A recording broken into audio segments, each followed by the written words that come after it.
சொல்லி இருக்கிறாரே நாம் சொல்லலாமே. ஆமாங்க, மத்தேயு 18:19 சொல்லுது, அல்லாமலும் உங்களில் 2 பேர் தாங்கள் வேண்டிக் கொள்ள போகிற எந்த காரியத்தை குறித்தாகிலும் பூமியிலே ஒருமனப்பட்டிருந்தால் அது பரலோகத்தில் இருக்கிற என் பிதாவினால் உண்டாகும் என்று உங்களுக்கு சொல்லுகிறேன் இயேசு சொல்றாருங்க. இயேசு இங்க பரலோக சட்டத்தை, ஒரு பிரமாணத்தை நமக்கு அறிமுகம் பண்ணுகிறார்.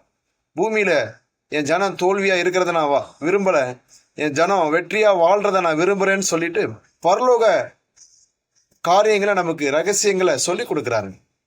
பிள்ளைங்க திருமணம், பெற்றெடுக்க வேண்டிய பிள்ளைகள், போய் சேர வேண்டிய ஸ்கூல் காலேஜ், முடிய வேண்டிய வழக்குகள், சுகமாக வேண்டிய காரியங்கள், எந்த பிரச்சனையா இருக்கட்டும், வேலை, தொழில், எதிர்காலம் சம்பந்தப்பட்ட எந்த பிரச்சனையா இருக்கட்டும், எந்த தேவையா இருக்கட்டும், உங்க குடும்பத்தாரோட நீங்க ஒருமனப்பட முடியும். உங்க ஆவிக்குரிய நண்பர்களோடு நீங்க ஒருமனப்பட முடியும். நீங்க கரங்களை பிடிச்சு ஒருமனப்பட்டு நீங்க கேளுங்க, அந்த வழக்கு முடிஞ்சு தீர்ப்பா வரும். குழந்தை இல்லாத உங்களுக்கு குழந்தைகளை கொடுத்து சந்தோஷப்படுத்துவோம். உங்க வீடு கட்டப்படும், வாழ்க்கை கட்டப்படும். உங்க குடும்பத்தாரோட நீங்க ஒருமனப்படுங்க, அது பரலோகத்தில் இருக்கிற என் பிதாவினால் உண்டாகும் என்று சொல்லி இருக்கிறாரே நாம் சொல்லலாமே.